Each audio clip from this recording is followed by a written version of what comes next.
Hello everyone, welcome back to your favorite YouTube channel Easy English with Mridul. Today I, Mridul, is going to explain you about email writing. अब email writing आपके formal letter writing की तरह ही होता है. अब formal letter writing का अगर आपको फॉर्मेट नहीं पता तो कोई बात नहीं, उस पर एक वीडियो मैंने ऑलरेडी बनाया हुआ है. अब ईमेल राइटिंग में और फॉर्मल लेटर राइटिंग में डिफरेंस क्या है? सिर्फ इतना सा डिफरेंस है फ्रेंड्स कि ईमेल राइटिंग आपका इलेक्ट्रॉनिक मीडियम मतलब जैसे आपका मोबाइल फ़ोन हो गया, लैपटॉप हो गया या फिर किसी भी तरीके से आपको इलेक्ट्रॉनिक मीडियम के थ्रू जैसे आपका कंप्यूटर सिस्टम वगैरह उसके थ्रू आप लेटर्स को एक जगह से दूसरी जगह पर भेज रहे हैं. जिस तरह से आपका फॉर्मल लेटर होता है, इनफॉर्मल लेटर होता है, वैसे ही ईमेल भी आपका फॉर्मल और इनफॉर्मल होता है.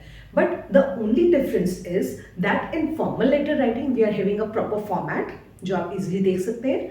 इनफॉर्मल लेटर राइटिंग में फॉर्मेट इतना ज़्यादा रिजिड नहीं होता, लेकिन ईमेल राइटिंग दोनों ही केसेस में सेम फॉर्मेट फॉलो करता है और it is having a proper domain जिसके अंदर आपके पास एक प्रॉपर एक स्क्रीन होती है जहां पर आप अपना मेल लिखते हैं. So first of all, to start with the email writing, you need to have from कि आप ईमेल राइटिंग लिख कौन रहा है. सपोजिंगली अगर मैं कोई ईमेल राइटिंग कर रही हूँ या मुझे कोई ईमेल भेजना है तो फ्रॉम के कॉलम में मैं अपनी ईमेल राइटिंग लिखूंगी.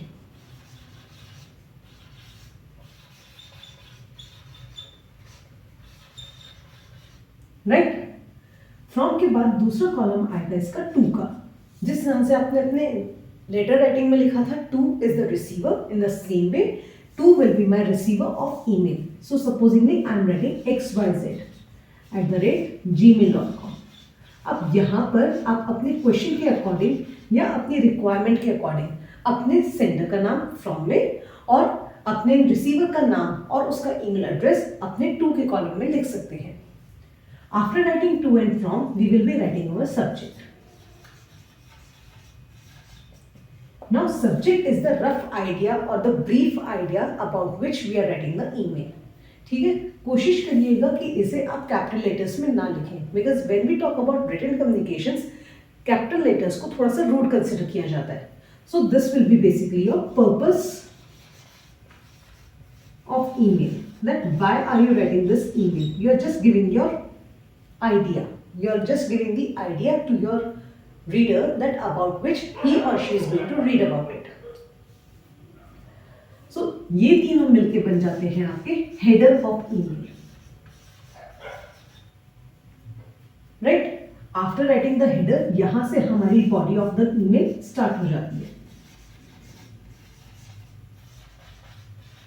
अगर आप इस वीडियो को अपने एग्जाम पर्पसेस से देख रहे हैं या अपने एग्जामिनेशंस की तैयारी के लिए देख रहे हैं तो प्लीज़ मेरे कमेंट बॉक्स में कमेंट करिए ताकि मैं आपके सिलेबस से रिलेटेड वीडियोस और ज़्यादा पोस्ट कर सकूं.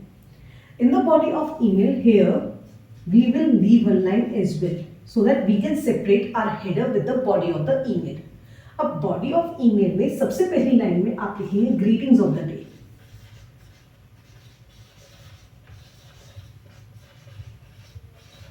ग्रीटिंग्स ऑफ द डे से क्या होगा कि आपका जब भी ईमेल आपके रिसीवर ने रिसीव किया है या जब भी आपने मेल किया, क्योंकि ये तो विद इन सेकेंड्स चला जाता है, तो आपको good morning, good afternoon in सब के चक्कर में नहीं पड़ना पड़ेगा. ग्रीटिंग्स ऑफ द डे का मतलब है कि जो भी दिन का टाइम चल रहा है उसके अकॉर्डिंग आपका जो रिसीवर है वो उस ग्रीटिंग्स को एक्सेप्ट कर ले. After that in next line we will be writing respective sir ma'am. अगर आप एक फॉर्मल लेटर लिख रहे हैं या फॉर्मल ईमेल लिख रहे हैं तो आपको रिस्पेक्टेड सर या मैम लिखना होगा. इसे हम सैल्यूटेशन कहते हैं.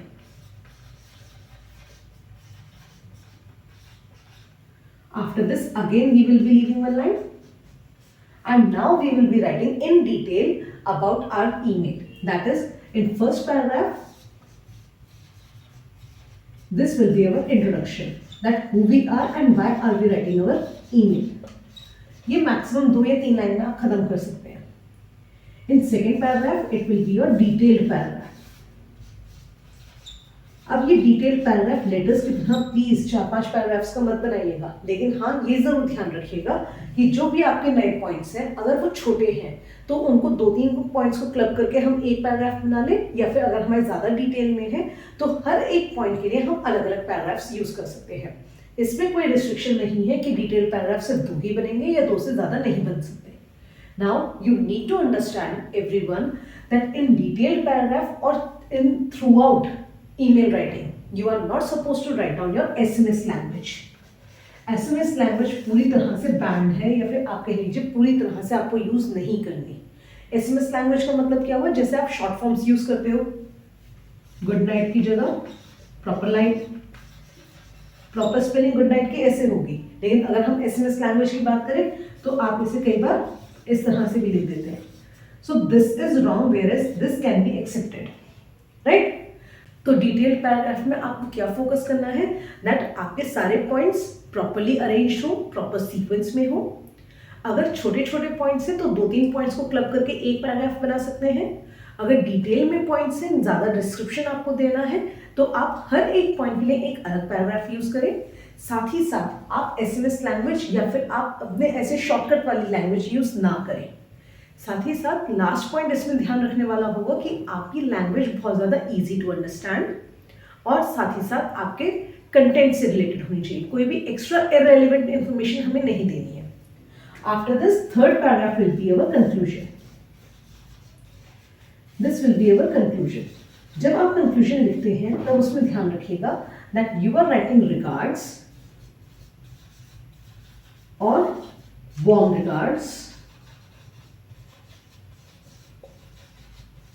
and here you cannot put your signatures, so just write down your name with designation, with your designation or with your post कि भाई आप हैं कौन और आप ये ईमेल क्यों लिख रहे हैं.